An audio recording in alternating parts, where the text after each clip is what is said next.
ये जो सवाल पिछले 2 महीने के अंदर प्रदेश की जनता, देश की जनता के सामने थे, राजनीति के सामने थे, राजनीतिज्ञों के सामने थे, पत्रकारों के सामने थे, इस समाज के सामने थे, वो सवाल न केवल जीवित रहेंगे बल्कि और मजबूती से सबके लिए चुनौती पैदा करेंगे। लेकिन ये सवाल जीवित रहेंगे, ये सवाल उठेंगे और सवाल संविदा कर्मचारियों का भी उठेगा जिन्होंने इस चुनाव को प्रभावित करने की कोशिश की है। सवाल शिक्षा मित्रों का भी उठेगा जिन्होंने इस बार चुनाव में सत्ताधारी पार्टी से मुंह मोड़ लिया है। नमस्कार मित्रों, सिंपली सियासत के एक और अंक में आपका स्वागत है। आज 8 तारीख है। कल के बाद परसों सुबह से नतीजे आने शुरू हो जाएंगे और प्रदेश में नई सरकार की एक तस्वीर सामने आएगी। कैसी होगी यह सरकार, इसको लेकर अभी तक बहुत आकलन हुए, बहुत सारे मुद्दों पर चर्चा हुई और निश्चित रूप से जो मुद्दे चर्चा में रहे चुनावों के दरमियान, वो अगले सरकार के लिए एक परीक्षा, एक कसौटी के रूप में सामने आएंगे।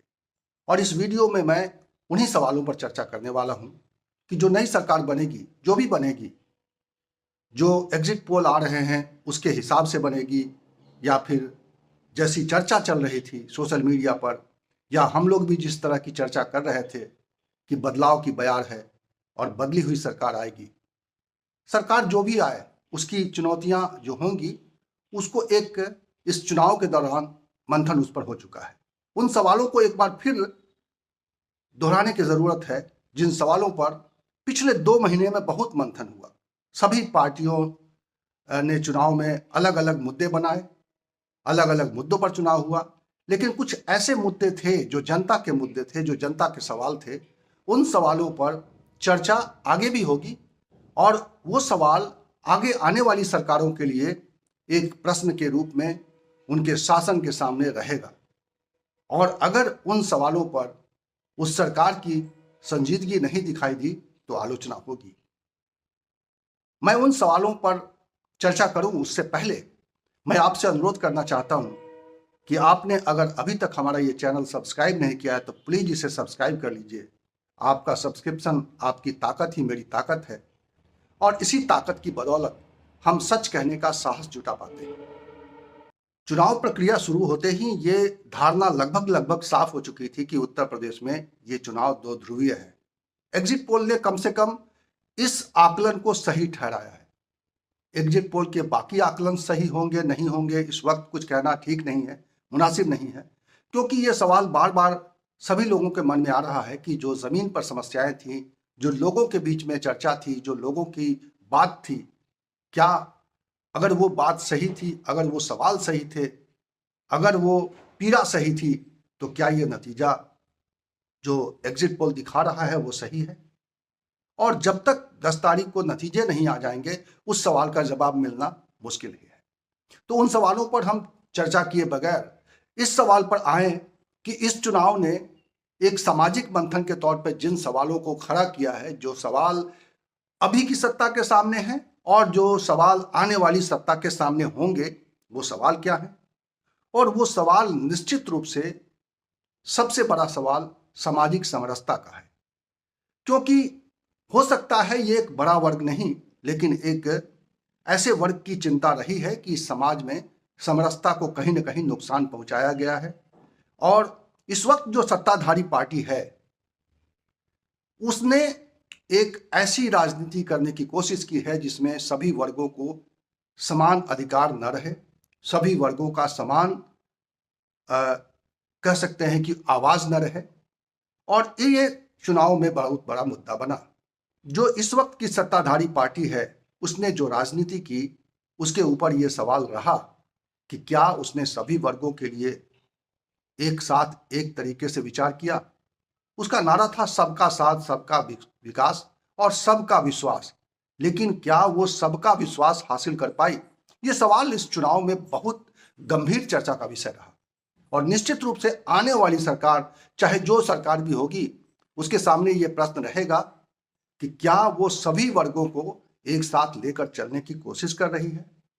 चुनावों के दरमियान सभी पार्टियां ऐसे विचार रखती हैं जो ऐसा लगता है कि भविष्य में वो उस पर कायम रहेगी लेकिन सत्ता में आने के बाद ऐसा लगता है कि उनकी प्राथमिकताएं बदल जाती हैं।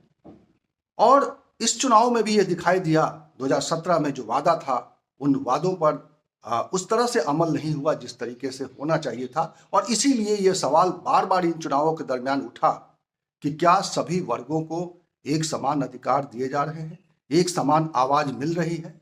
और शायद ये नहीं हो पा रहा था। इसकी वजह से देखा यह गया कि सरकार सवालों के कटघरे में रही। सत्ताधारी दल के खिलाफ एक ऐसा माहौल बना जो उसके लिए चुनाव में कड़ी परीक्षा की वजह बन रही थी। एक बड़ा सवाल कार्यकर्ताओं की अपेक्षा और उनकी उपेक्षा का भी रहा। भारतीय जनता पार्टी के सामने ये प्रश्न बहुत ही गंभीर था कि क्या उसने अपने कार्यकर्ताओं की अपेक्षा पर खरी उतरी, भारतीय जनता पार्टी के कार्यकर्ताओं की उपेक्षा हुई। और ये सवाल इतना बड़ा था कि माना यह जा रहा था कि भारतीय जनता पार्टी को इसका नुकसान उठाना पड़ रहा है। भारतीय जनता पार्टी के नेताओं ने भी माना कि ये सवाल उसे परेशान कर रहा है। अब सवाल उठता है कि क्या सत्ता में आने के बाद जो भी दल सत्ता में आएगा अपने कार्यकर्ताओं की उपेक्षा इस तरह से कर पाएगा या कार्यकर्ताओं की अपेक्षा पर खरा उतरने की कोशिश करेगा। तो निश्चित रूप से यह सवाल एक गंभीर प्रश्न है जो आने वाली सरकार के सामने चुनौती के रूप में सामने होगी। कई और सवाल हैं जिन पर चर्चा करना जरूरी है और वो सवाल शासन प्रशासन से जुड़े हुए भी हैं और सामाजिक व्यवस्था से जुड़े हुए भी हैं। सबसे पहले हम कुछ ऐसी सामाजिक व्यवस्थाओं की बात कर लेते हैं जो सवाल इस वक्त चुनावों में, आज तक कह लीजिए कि इन चुनावों में प्रमुखता से उभरा और जिसकी वजह से सत्ताधारी पार्टी के खिलाफ में एक ऐसा जनमत दिखाई दिया या कहिए कि विपक्ष की आवाज बन गया, जातीय अस्मिता का सवाल। हमने देखा कि किस तरह से जातीय अस्मिता के सवाल पर पार्टी के भीतर में भगदड़ मची। भारतीय जनता पार्टी में खास तौर पर मैं बात करूं तो पार्टी के नेता मंत्री अपनी पार्टी छोड़कर विपक्षी दल के साथ खड़े होते हुए दिखाई दिए। तो निश्चित रूप से ये एक ऐसा सवाल है जो आज भी प्रासंगिक है और ये आने वाले समय में भी प्रासंगिक रहेगा, आने वाली सरकार के लिए भी चुनौती रहेगा। तो जातीय जनगणना का वादा जो अखिलेश यादव ने अपने घोषणा पत्र में किया, अपनी चुनावी सभाओं में किया, ये सवाल कोई भी सरकार आए, अगर प्रदेश में भारतीय जनता पार्टी की सरकार भी वापस आ जाएगी तो क्या ये सवाल दब जाएंगे? क्या इन सवालों पर चर्चा नहीं होगी? निश्चित रूप से ये सवाल जीवित रहेंगे और इन सवालों को आने वाली सत्ता ठुकरा नहीं पाएगी। इसके अलावा सवाल है सामाजिक व्यवस्था की। मैं बात कर रहा हूं तो इसके अलावा जो बड़ा सवाल है वो है किसानों का सवाल, वो है नौजवानों का सवाल।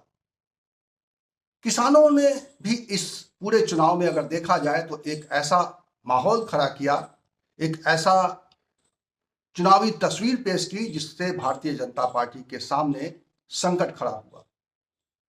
और एक बार नहीं, कई बार इस तरह के संकटों का सामना करते हुए पार्टी को समझ में नहीं आ रहा था, भारतीय जनता पार्टी को, कि इसका मुकाबला कैसे किया जाए। और आखिरकार इसका मुकाबला हो पाया नहीं हो पाया यह तो चुनाव के नतीजे ही तय कर देंगे। लेकिन किसानों का सवाल, किसानों की मर्जी का सवाल, किसानों के अस्तित्व का सवाल, किसानों की आमदनी का सवाल, किसानों के स्वाभिमान का सवाल, ये एक बड़ा सवाल रहेगा। आने वाले समय में ये सत्ता की परीक्षा लेता रहेगा। इसके अलावा नौजवानों का सवाल, इस चुनाव में आपने और हमने सबने देखा कि किस तरह से नौजवान वोट डालने को लेकर उत्सुक थे, क्योंकि वो इस सरकार के प्रति जो उनके अंदर आक्रोश था उस खींच को निकालना चाहते थे। चुनाव के आखिरी दौर में एक ऐसी तस्वीर भी आई जिसमें अपने शहर में जाकर वोट करने के लिए जो उत्साह नौजवानों में था, जिस तरह से नारेबाजी करते हुए वो अपने शहरों में लौट रहे थे वोट डालने के लिए, ये सवाल क्या चुनाव के बाद मर जाएगा? नहीं मरेगा। ये सवाल भी जीवित रहेगा और आने वाली सरकार की परीक्षा लेता रहेगा।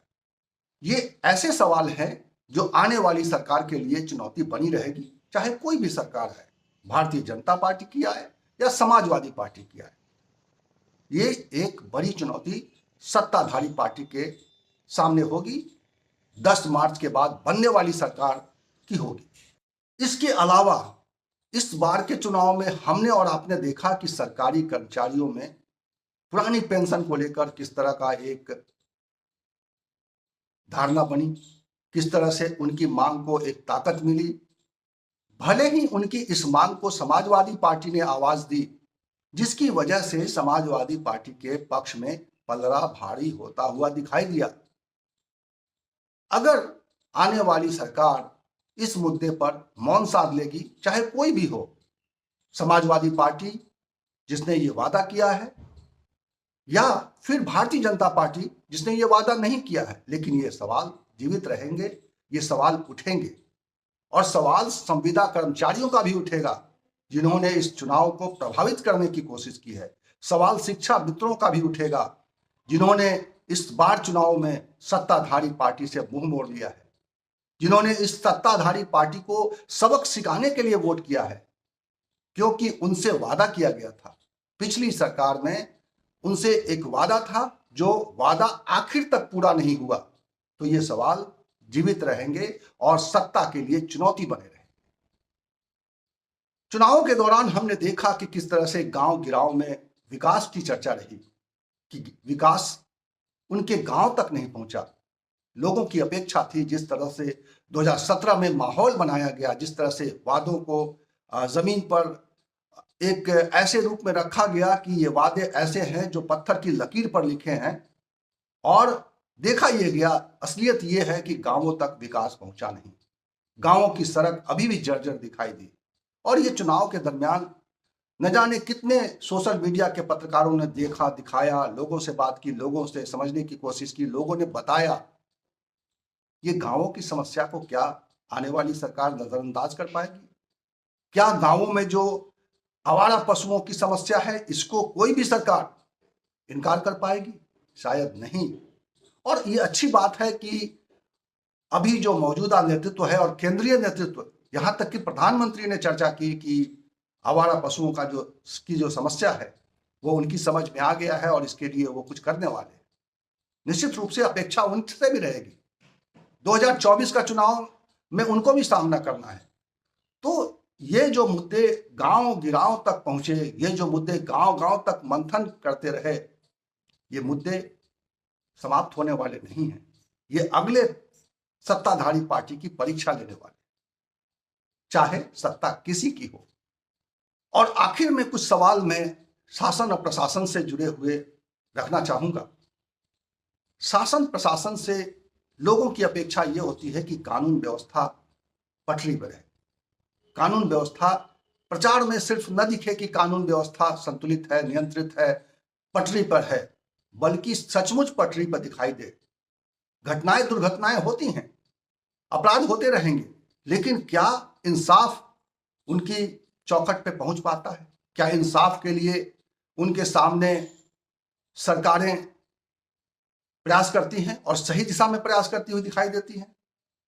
या हाथरस जैसी घटना होती है कि घटना हो जाने के बाद उसको दबाने छिपाने की कोशिश होती है और फिर मीडिया को अपने कब्जे में कर मीडिया को अपने काबू में करके या मीडिया को अपने पक्ष में करके उस समस्या को छोटा दिखाने की कोशिश होती है। ये सवाल भी बने रहेंगे।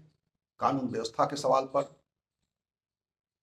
बड़े अपराधियों के खिलाफ में जो कार्रवाई की बात कही जाती रही, क्या सभी बड़े अपराधियों के खिलाफ एक समान रूप से कानून के दायरे में रह के कार्रवाई की गई या की जाती रहेगी? ये सवाल रहेगा। और ये सवाल भी प्रमुखता से रहेगा कि क्या बदले की भावना से किसी व्यक्ति, किसी पार्टी के नेता, किसी समूह के खिलाफ कोई ऐसी कार्रवाई हो रही है? कानून व्यवस्था का सवाल बनाकर, कानून व्यवस्था के नाम पर, कानून व्यवस्था को पटरी पर दिखाने के नाम पर उनके साथ कुछ ज्यादती हो रही है? ये सवाल भी रहेगा। ये तमाम सवाल रहेंगे। मुमकिन है मुख्य धारा की मीडिया के लिए ये सवाल कमतर हो जाए, उनके लिए ये सवाल गौण हो जाए, लेकिन ये सवाल सामाजिक सरोकारों से जुड़े पत्रकारों के लिए और जो समानांतर मीडिया खड़ी हो गई है, जो ताकतवर हो गई है, जो इस चुनाव में दिखाई दिया, उनके सामने ये सवाल रहेंगे और ये सवाल मुखर भी होंगे। सबके साथ न्याय के अलावा महिला सुरक्षा का सवाल भी बहुत ही मजबूती से धीरे धीरे प्रतिष्ठापित हुआ है। इसको लेकर एक आवाज बुलंद हुई है। जिस तरह से महिलाओं में जागरण की कोशिश हुई है, महिलाओं को जिंदा आवाज बनाने की कोशिश हुई है, कांग्रेस ने जिस तरह से महिलाओं को अधिकार देने की बात की है, एक पार्टी ने जरूर की है और बाद में दूसरी पार्टियों ने उसको दूसरे रूप में स्वीकार करने की कोशिश की है, उसको समेटने की कोशिश की है, उस पर कुछ अपनी राय रखने की कोशिश की है, उसको मनाने की कोशिश की है और ये कोशिश चुनाव तक खत्म नहीं हो जाएगी। चुनाव के बाद भी ये बड़े सवाल होंगे, जिन सवालों पर आगे राजनीतिक मंथन होता रहेगा, सामाजिक मंथन होता रहेगा। और इसीलिए ये जो सवाल पिछले 2 महीने के अंदर प्रदेश की जनता, देश की जनता के सामने थे, राजनीति के सामने थे, राजनीतिज्ञों के सामने थे, पत्रकारों के सामने थे, इस समाज के सामने थे, वो सवाल न केवल जीवित रहेंगे बल्कि और मजबूती से सबके लिए चुनौती पैदा करेंगे, पत्रकारिता के लिए भी, कि क्या इन सवालों पर आप गौर कर पा रहे हैं, क्या इन सवालों पर आप उतनी मुखरता से आवाज उठा पा रहे हैं। और मुझे इसीलिए लगता है कि हर चुनाव कुछ ना कुछ संदेश लेकर जाता है, हर चुनाव कुछ ना कुछ लोकतंत्र में जोड़ कर जाता है और यह चुनाव भी एक ऐसा ही चुनाव था। ये चुनाव बहुत महत्वपूर्ण था और इस चुनाव के दरमियान जो चर्चाएं थी, जो सामाजिक मंथन था, जो सामाजिक उद्वेलन था, वो अपने चरम पे था और ये अच्छी बात है। सत्ता में, समाज में, सियासत में ऐसे सवाल जब तक जीवित रहेंगे, लोकतंत्र जीवित रहेगा। इस वीडियो में इतना ही। इसी तरह की चर्चा के साथ, इसी तरह के विमर्श के साथ मैं आपके सामने आऊंगा और जाते जाते मैं आपसे अनुरोध करूंगा, अगर आपको मेरा ये वीडियो पसंद आता है तो प्लीज इसे सब्सक्राइब कर लीजिए और इसको अधिक से अधिक लोगों तक पहुंचाइए। बहुत बहुत शुक्रिया, आपने आखिर तक ये वीडियो देखा है। नमस्कार।